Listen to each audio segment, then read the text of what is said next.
Good evening, everybody. Welcome to another episode. Cheers to people who like caffeine. Welcome to another episode of Diatribes and Squirrels.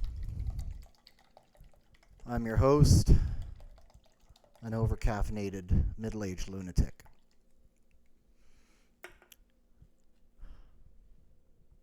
Salut.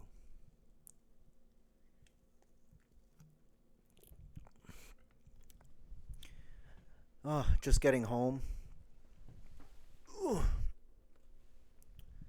Just getting home this evening from a little soiree at a family birthday dinner tonight. It's not late. It's like before 8:30 in the evening, and man, I'm wiped. Even, and I don't get it. You really start to wonder, am I getting that old? In what feels like not so long ago, I might go out in an hour to a friend's place to get ready to go out later, maybe 11 o'clock, midnight. People recommending that we leave at 10 to beat the rush into the club. We'd almost get shouted down going, let us chill before we go. And it's not even 8:30. I'm like, I'm done for the evening. This Saturday night is finished. It's wild. We just went for dinner. I don't drink. We just went for dinner, and I feel like that was like a 6-hour event. God.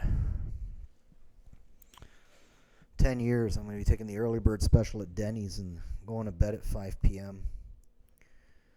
So, yesterday we spoke a little about the cultural impact of the United States and what United States culture is in terms of the word Americana. Americana does have another definition that applies in my life and maybe a few of yours as well. I am a very, very amateur enjoyer of Brazilian Jiu-Jitsu.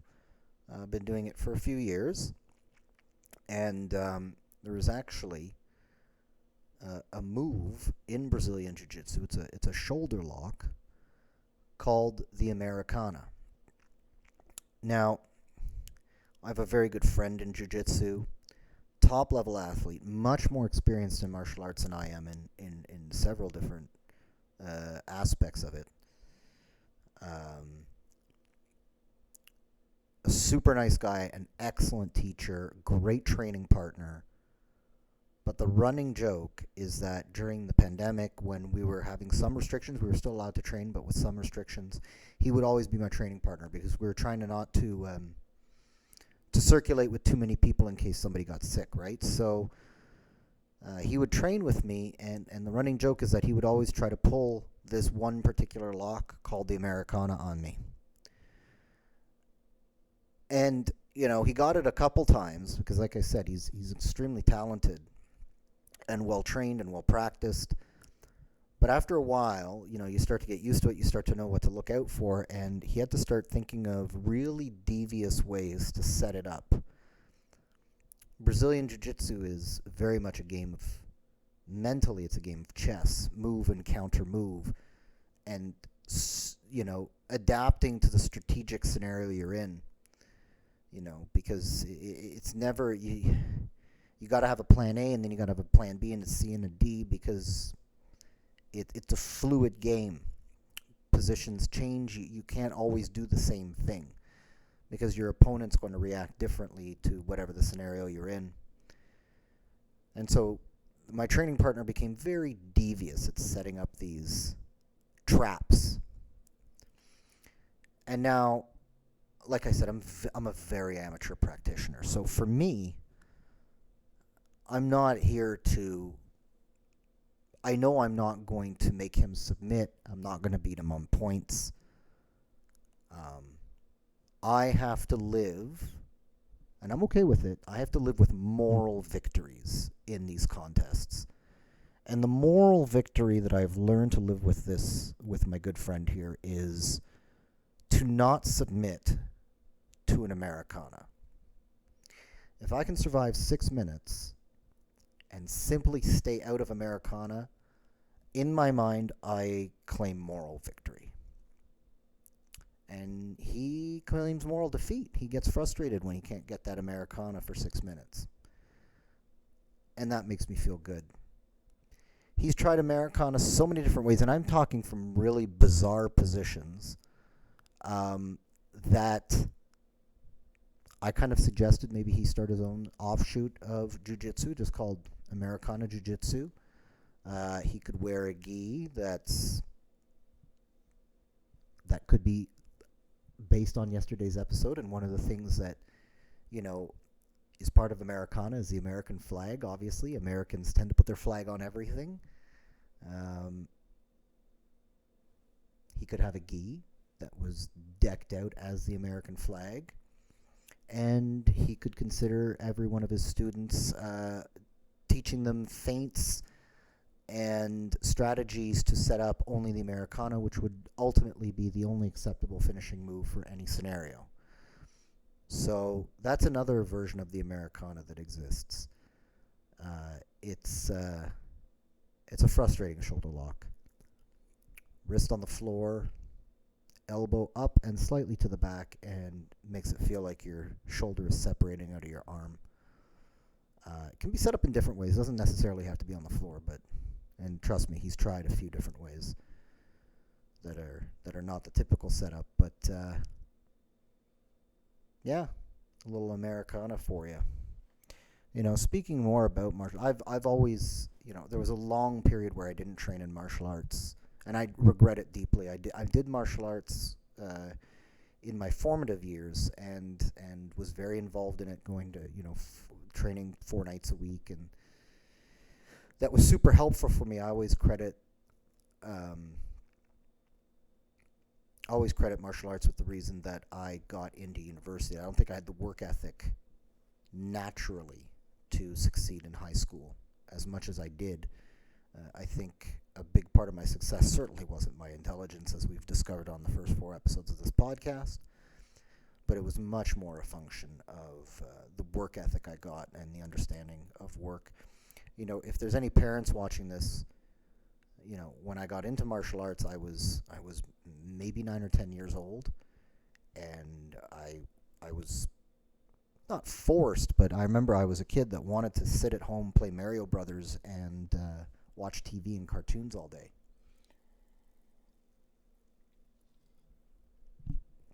And my mother, this is in the early years of the internet. Nobody had internet at home. And my mother, I remember, very wisely plunked down a thick magazine in front of me with all the activities in the town that you could sign up for. It was one of those, it was almost like a Yellow Pages put out every year, but by the city, for activities.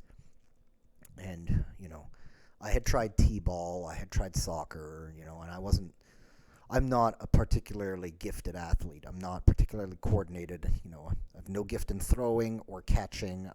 My hand-eye coordination sucks. You can tell just from seeing me sit in this particular chair, I'm not a huge person. I was always kind of a small guy, so I wasn't particularly gifted in contact sports either. I was disadvantaged there, so I had to find something that I would enjoy. So in those days, I picked martial arts, and for the first year, my mother had to drag me to each class. My poor mother.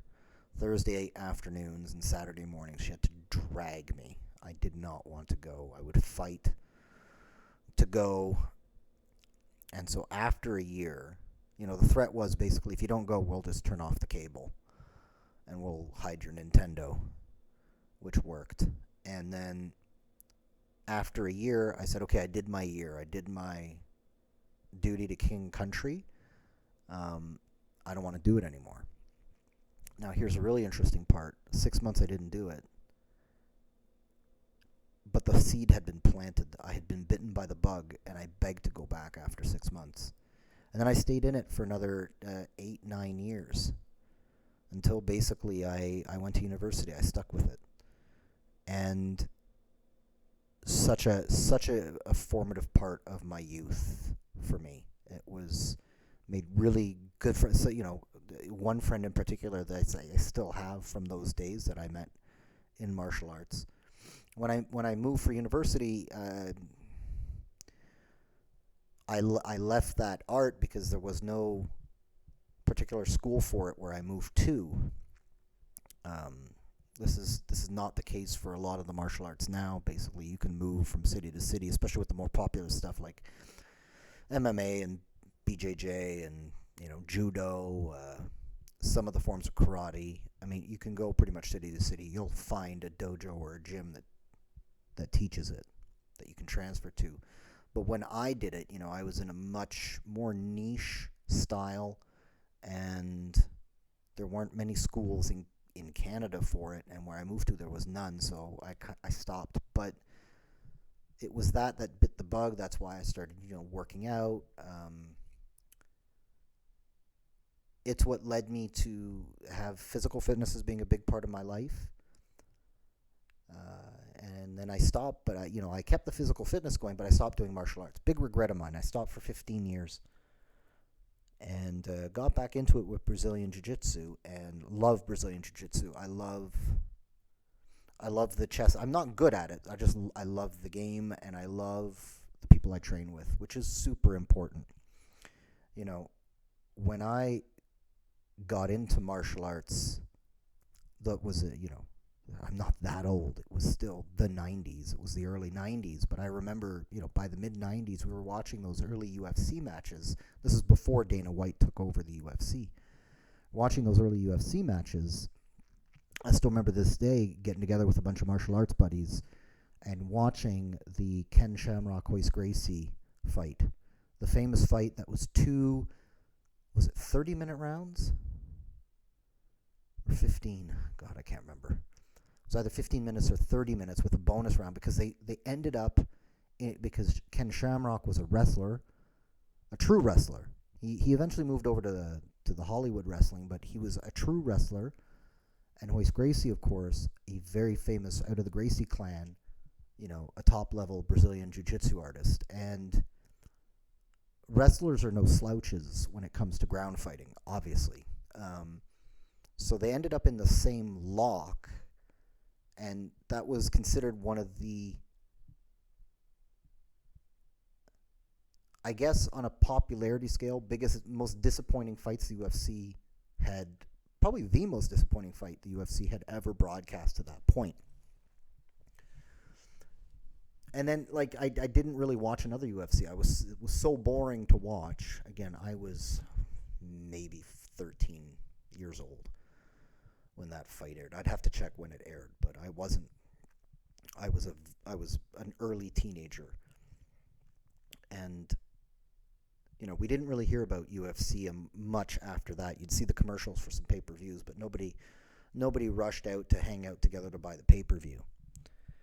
That only came back once I had kind of gotten into university, and even I would say finished university. That's when we started hearing about, well, in Canada at least, we started hearing about George St. Pierre, and we started hearing about, guys like Chuck Liddell and Randy Couture and, Vanderlei Silva, then eventually Anderson Silva, and some of those fighters that came up. That's where I feel like UFC really got popular, and that's where I had no interest. I would go out with the guys sometimes to watch a hockey game or something, but I really wasn't a big sports fan. But I would make the efforts to hang out with the guys to watch the UFCs in those days. And,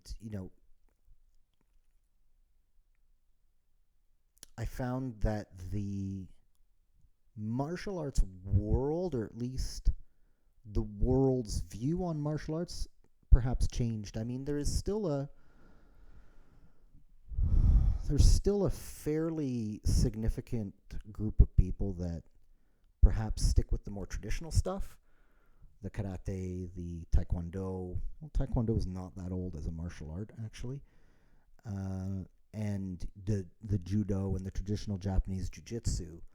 But what really got popular is obviously BJJ, Brazilian Jiu-Jitsu, and then MMA, which is, of course, mixed martial arts, which is basically the combination of, it's a little bit of BJJ, it's a little bit of boxing, it's a little bit kickboxing. There's a little bit of everything in there. That's why it's called mixed martial arts.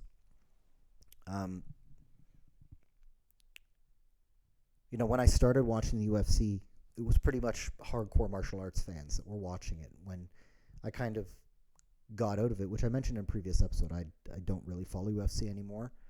It's too... It would take too much time to keep up with everything. I felt like for a while that the quality of the fan maybe had changed. I just felt like there was a lot of meatheads watching it now. I suppose that happens in every sport, but everybody was always screaming for, why isn't the ref standing them up? Why isn't the ref having them punch each other's lights out? And it's like, there is an artistry to what's happening on the ground. There's a lot of things happening there. You just don't understand it. It was frustrating. So a little bit that's kind of what led me to stop being interested so much. And I had a certain love of the fact that guys like George St. Pierre were in it because they were respectful to their opponents. There's a huge aspect of that I love about martial arts. One of the big facets that really fascinates me is a mutual respect for your opponent. And then when it became much more about acting like a heel, as you would in the Hollywood wrestling, it took something away from me. That's how I feel about it. When I restarted martial arts in the last few years, one of the big important things that I had in my first martial arts school was walking in the door of a gym or a dojo. What's the vibe? What's the feeling here?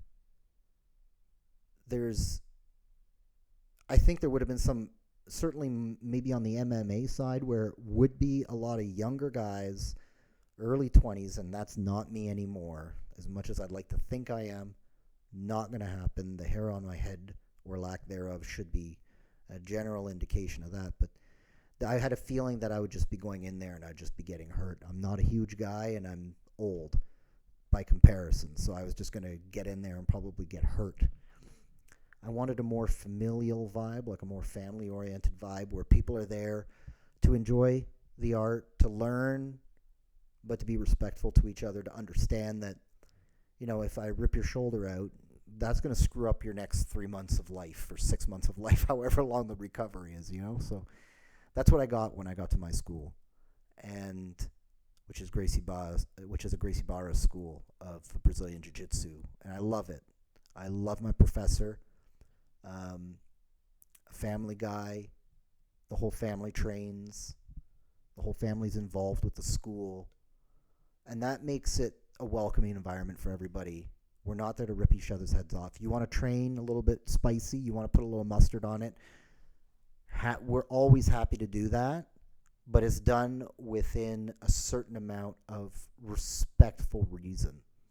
People that are there to rip heads off generally don't last. First of all, because a senior belt will take them aside fairly early on and show them the ropes and how their behavior is tolerated. Maybe they calm down and maybe they just leave, but that's the way it is. It's more than fighting. It's a way of life. There is an aspect of martial arts that is spiritual, that is philosophical, that is lifestyle. As I mentioned, the respect, the tradition of it. Those are very comforting aspects for me that I find very nice because it's stable. But what do you think? First of all, are you as tired as I am at 8:30 on a Saturday? God, Bob, what happened to me? Oh, I should just be getting started. Why am I finishing up? What do you think, though? What is your opinion on martial arts? Have you tried martial arts? Would you have your children train in martial arts? What are you looking for? If you were to join a martial arts school, or if you have joined a martial arts school, what are the aspects that were important to you? Would love to get your feedback. So this has been another episode of Diatribes and Squirrels. So remember to visit the website, diatribesandsquirrels.com. You can subscribe to this channel. You can like this video. You can leave a comment. You can tell me how bad a job I'm doing. But we're just going to be trying to get better and better. So hope you're all having a wonderful evening. Hope you're all going out, having parties, and enjoying life, and spending time with the families if you got them.